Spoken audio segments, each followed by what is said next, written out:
بسم اللہ الرحمن الرحیم۔ ساتھیو اور دوستو، اللہ اور اس کے رسول کی اطاعت پر اولاد کی تربیت ہر ماں باپ کی ذمہ داری ہے۔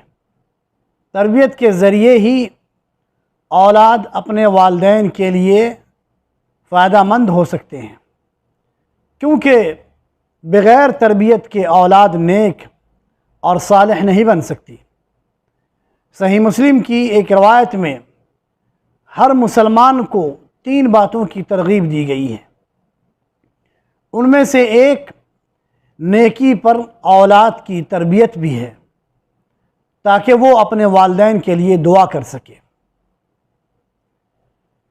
حضرت ابو ہریرہ رضی اللہ عنہ کا بیان ہے کہ رسول اللہ صلی اللہ علیہ وسلم نے فرمایا، جس کا ترجمہ ہے کہ جب انسان مر جاتا ہے تو اس کے عمل کے ثواب کا سلسلہ دنیا سے ختم ہو جاتا ہے، مگر 3 چیزوں کے ثواب کا سلسلہ باقی رہتا ہے: صدقہ جاریہ، وہ علم جس سے نفع حاصل کیا جائے، اور نیک لڑکا جو مرنے کے بعد اس کے لیے دعا کرے۔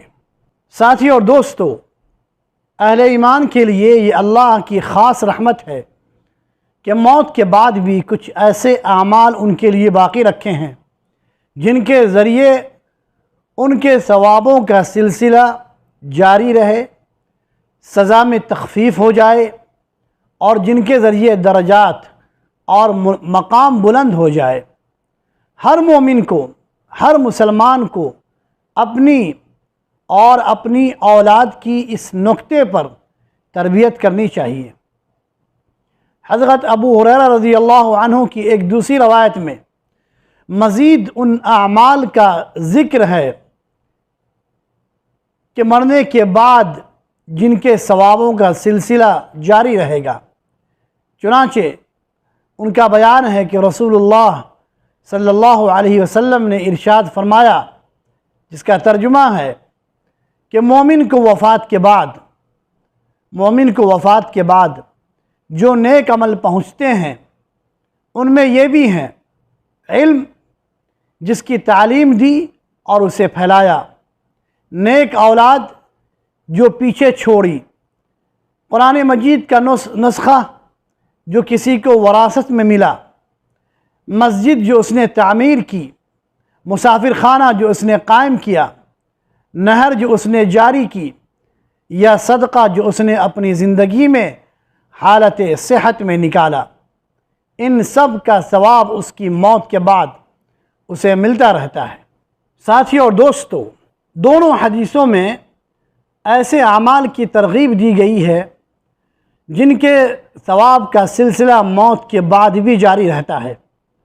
صدقہ جاریہ میں کئی چیزیں آتی ہیں جنہیں عوام کی بھلائی کے لیے وقف کر دیا جائے، مثلا سرائے اور مسافر خانے کی تعمیر، کنواں کھدوانا، نل لگوانا، مساجد و مدارس کی تعمیر اور یتیم خانوں کی تعمیر، اسپتال بنوانا، اور پل اور سڑک وغیرہ بنوانا، یہ سب صدقہ جاریہ میں داخل ہیں۔ اسی طرح نفع بخش علم میں لوگوں کو تعلیم دینا، طلبہ کے تعلیمی اخراجات کو برداشت کرنا، تصنیف و تالیف اور درس و تدریس اور دعوت و تبلیغ کا سلسلہ قائم کرنا، مدارس کی تعمیر کرنا، دینی کتب کی طباعت اور ان کی نشر و نشاعت کا بندوبست کرنا وغیرہ ایسے امور ہیں جو نفع بخش علم میں داخل ہیں۔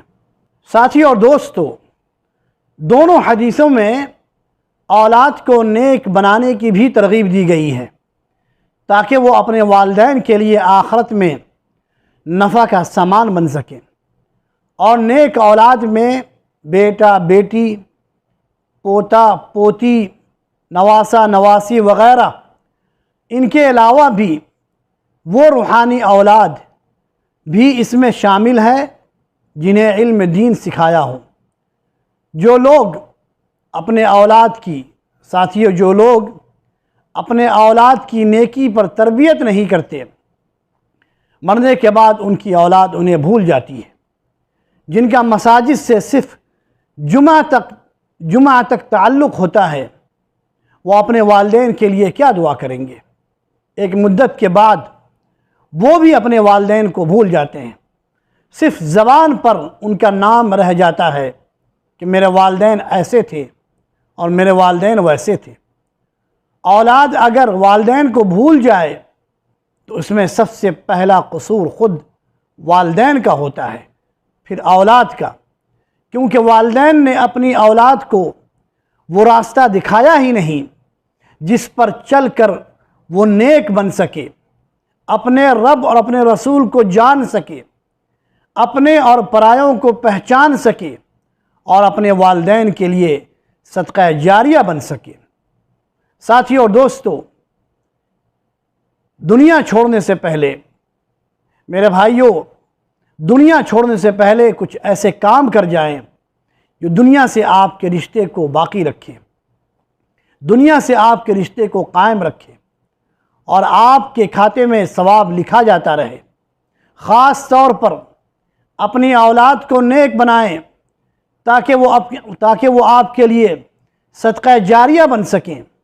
انہیں سڑکوں پر آوارہ جانوروں کی طرح نہ چھوڑیں، انہیں برے نوجوانوں کی صحبت سے انہیں بچائیں، تاکہ نیک بن کر یہ اولاد آپ کے لیے آخرت میں نفع مند اور فائدہ مند ثابت ہو سکیں، نفع بخش ثابت ہو سکیں۔